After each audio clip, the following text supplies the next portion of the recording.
Lembaga Pemasyarakatan Perempuan Kelas 2 BIT Padang, sebagai salah satu unit pelaksana teknis di bawah Kementerian Imigrasi dan Pemasyarakatan, terus berkomitmen dan berkontribusi nyata dalam mendukung akselerasi program Menteri IMIPAS.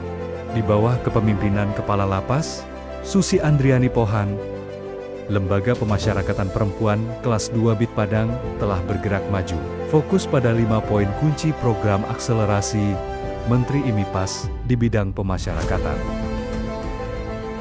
Pertama, memberantas peredaran narkoba dan pelaku penipuan dengan berbagai modus di lapas dan rutan.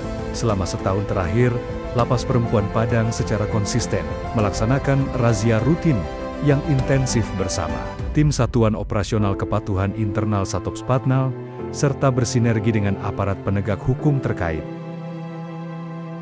Hasilnya, tidak ditemukan adanya narkoba di lingkungan lapas. Juga dilaksanakannya pemeriksaan tes urin secara acak, baik bagi warga binaan dan petugas Lapas Perempuan Padang, secara berkala sebagai deteksi dini. Dan tidak ditemukan urin positif. Sebuah bukti nyata komitmen LPP Padang, menjaga lapas tetap bersih dan aman dari peredaran gelap narkotika. Kedua, memberdayakan warga binaan untuk mendukung ketahanan pangan. Warga binaan di Lapas Perempuan Padang tidak hanya menjalani hukuman, namun juga diberdayakan melalui pelatihan hidroponik dan menanam sayur, seperti kangkung, terong, dan pakcoy. Hasil panen yang melimpah ini tidak hanya digunakan sebagai bahan makanan untuk memenuhi kebutuhan gizi warga binaan, tetapi juga berhasil dijual kepada masyarakat, menunjukkan peran aktif lapas dalam ketahanan pangan daerah. Ketiga, penguatan dan peningkatan pendayagunaan warga binaan untuk menghasilkan produk UMKM. Keterampilan adalah kunci pemulihan. Lapas Perempuan Padang mendorong warga binaan menghasilkan produk UMKM unggulan, seperti kerajinan sulaman dan rajutan. Mereka mahir menciptakan aneka jenis sulam indah, seperti sulam kapalosomak, sulam bayang, sulam timbul, dan sulam suji pada selendang dan hijab, serta menjahit mukena keranjang. Di sektor tata boga, mereka memproduksi cake, aneka gorengan, kering, hingga kopi yang siap bersaing di pasaran.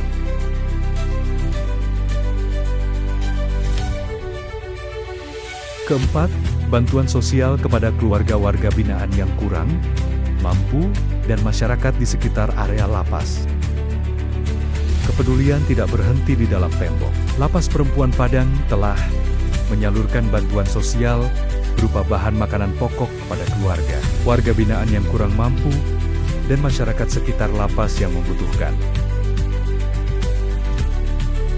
Ini adalah wujud nyata lapas sebagai bagian integral dari masyarakat yang saling membantu.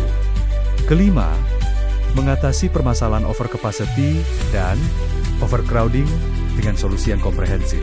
Untuk mengatasi kepadatan, Lapas Perempuan Padang secara rutin melaksanakan sidang tim pengamat pemasyarakatan TPP sebagai langkah awal untuk memproses program integrasi.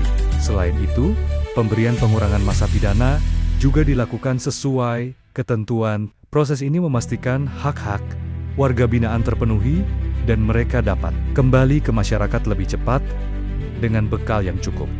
Total WBP yang mendapatkan pembebasan bersyarat PB sebanyak 78 orang, cuti bersyarat sebanyak 16 orang, dan seluruh WBP mendapatkan hak remisi sebagai pengurangan pidana. Lapas Perempuan Padang juga melaksanakan kerjasama dengan Lembaga Bantuan Hukum Wira Kesatria guna memfasilitasi warga binaan yang ingin mengajukan pengajuan kembali PK guna mengurangi masa pidana. Rekap Oktober tahun 2024 sampai Oktober tahun 2025. WBP yang mengajukan pengajuan kembali PK sebanyak 23 orang. Lembaga Pemasyarakatan Perempuan Kelas 2 BIT Padang terus berkomitmen mewujudkan pemasyarakatan yang maju, penuh karya, dan berdampak nyata bagi bangsa.